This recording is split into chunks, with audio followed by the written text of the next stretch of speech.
I had this comment come through on the channel the other day, and I thought it was a really interesting comment. I think a lot of you will resonate with this comment. It sounds really complicated, but I think when you break it down, it can be very enlightening into how to deal with certain issues.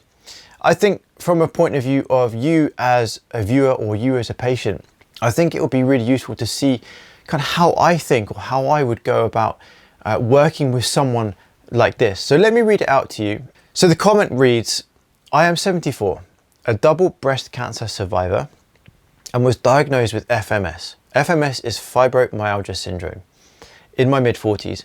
After suffering from severe sciatic nerve damage that was not addressed properly by my then doctor. I also have profound gut issues, two of which I know are GERD, which is gastroesophageal reflux disease, and IBS, irritable bowel syndrome. And another I strongly suspect is leaky gut, and now diverticulitis. Needless to say, I have been in chronic pain for years, and now I'm having the typical pain symptoms of aging, lower back pain, hip pain, etc. I'm going to start on a keto diet to see if any of my health issues ease up.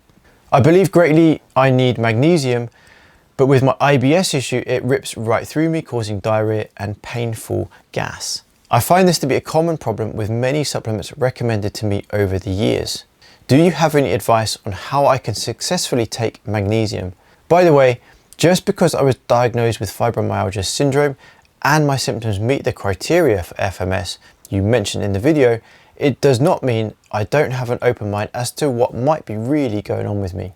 I believe that too many of us are being diagnosed with FMS just because the doctors and researchers don't know what's causing our pain, so they lump us into this vague diagnosis, hoping we'll just go away.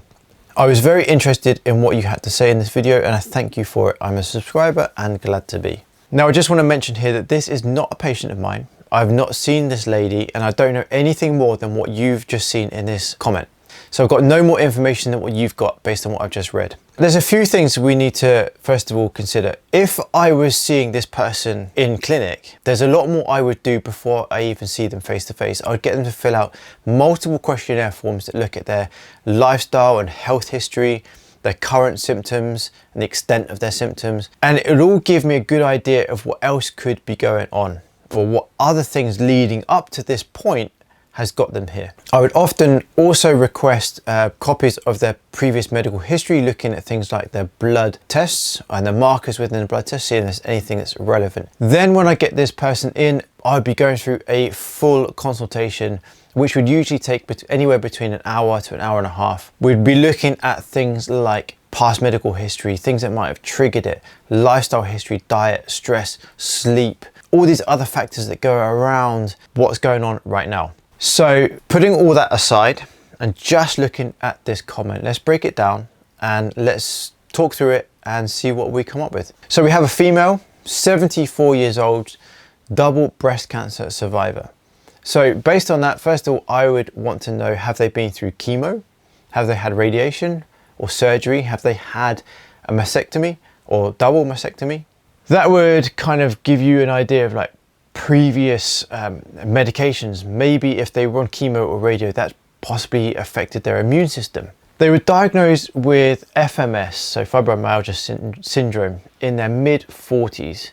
So we're looking at sort of 30-ish years of a diagnosis. So this person is suggesting that they had sciatic nerve damage that was not addressed properly. Now, sciatica is a very painful condition that causes pain when walking. They may have adapted their way they walk, they move, they sit, they sleep. So potentially there's altered wear and tear. Maybe there's tightness or imbalances within the body.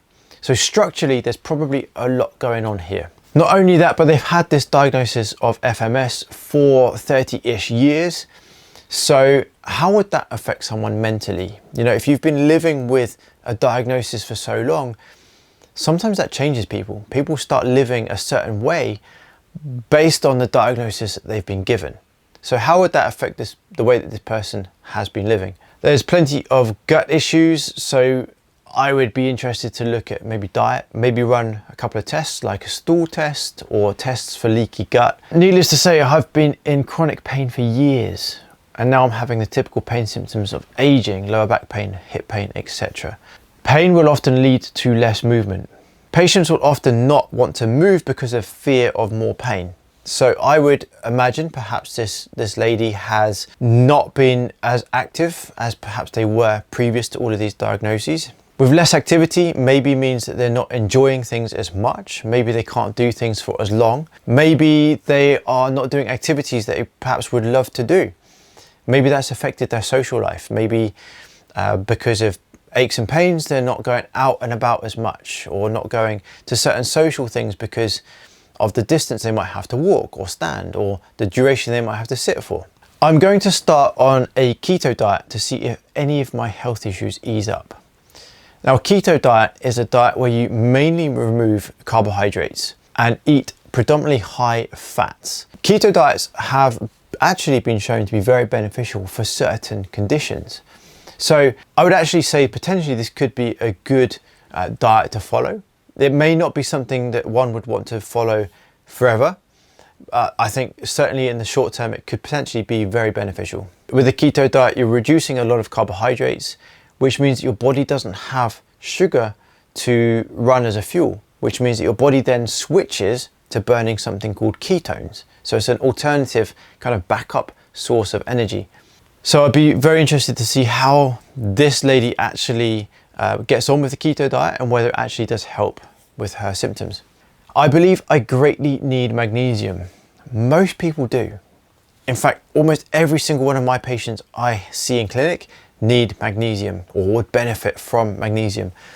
It's responsible for like 600 different things in your body, mainly like energy production, helps with reducing inflammation, muscle relaxation, regulates cholesterol levels, regulates your blood pressure, regulates your blood sugar levels. So loads and loads of different things. But with my IBS issue, it rips right through me, causing me diarrhea and painful gas. I find this to be a common problem with many supplements recommended to me over the years. Do you have any advice on how to successfully take magnesium?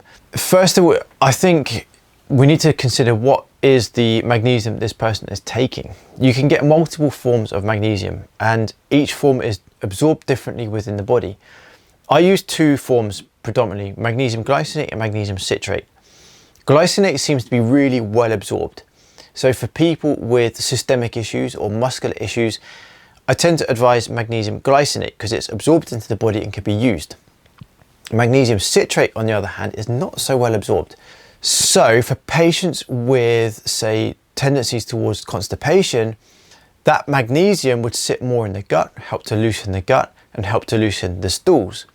So potentially this person just could be taking the wrong type of magnesium. Magnesium citrate or oxide, probably.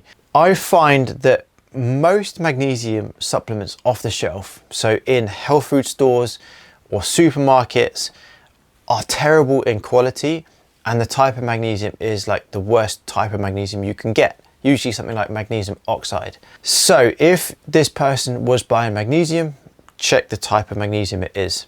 Not only that, but make sure the quality of the brand is a very good quality brand as well, because that does make a difference. So do I have any advice on how to take magnesium? First of all, check the type of magnesium and who it's manufactured by. If you just can't take supplements, maybe just try and get it in your foods instead. So green leafy vegetables, sweet potatoes.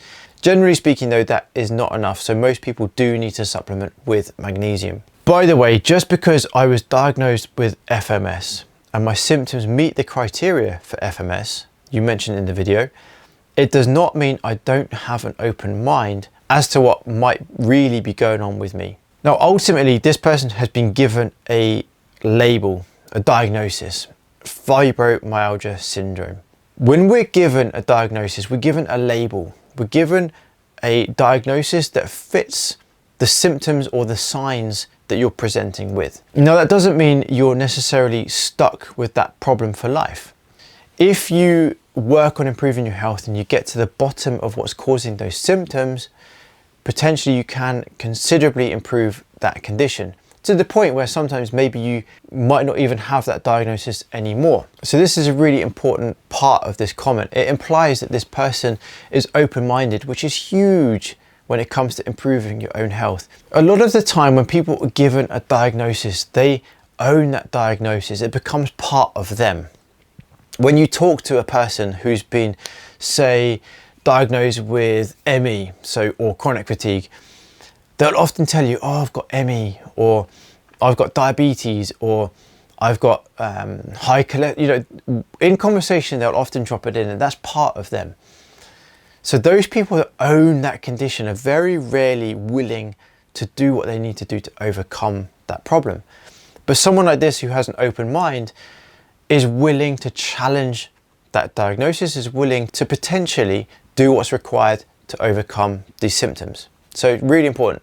I believe that too many of us are being diagnosed with FMS just because the doctors and researchers don't know what's causing our pain.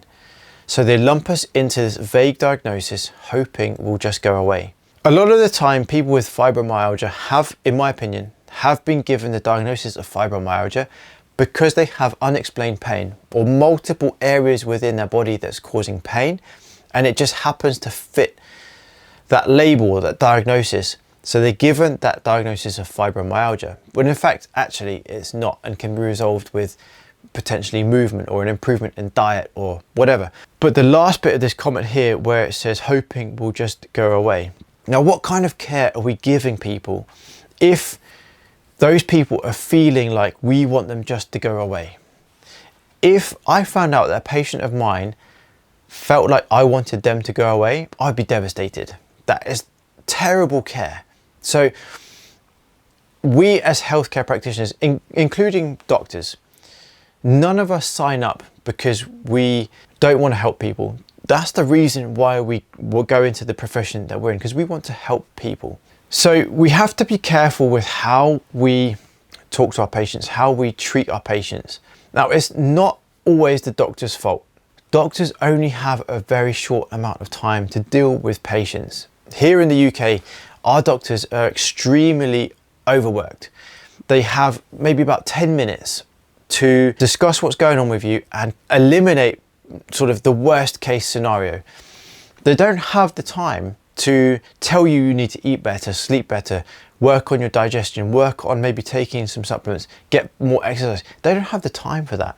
I'm sure if the doctors had more time, they would probably do that, or they would at least do the education necessary to learn how to prescribe that kind of advice, but they don't have the time. It's also our responsibilities as patients, or you as a patient. If you have health issues, it's your responsibility to also take your health into your own hands. A doctor is not responsible for your own health. They're responsible for making sure you don't have anything pathologically wrong. It is your responsibility to be sleeping better, eating better, moving more, stretching, working on your stress.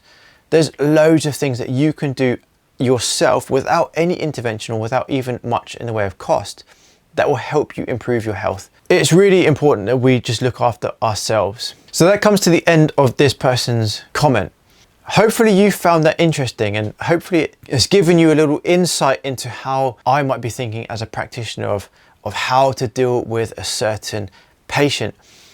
If you have a story similar to this and you want to share your story, and maybe if it's something that I think is potentially quite interesting to other people, I could do a video about how I would address your symptoms too. What I want you to get out of this is that sometimes when you are presented with a complex problem, or you as a patient, if you have multiple issues going on, there's plenty that you can do to potentially overcome some of these issues. You've just got to start working on your health, eating better, sleeping better, moving more, and that will cover most of your basis. So if that was interesting to you, let me know in the comments section below. If you've got a nice little story that you want to share, potentially that I could film a video similar to this, drop that in the comments section below as well, and I'll see you in the next video.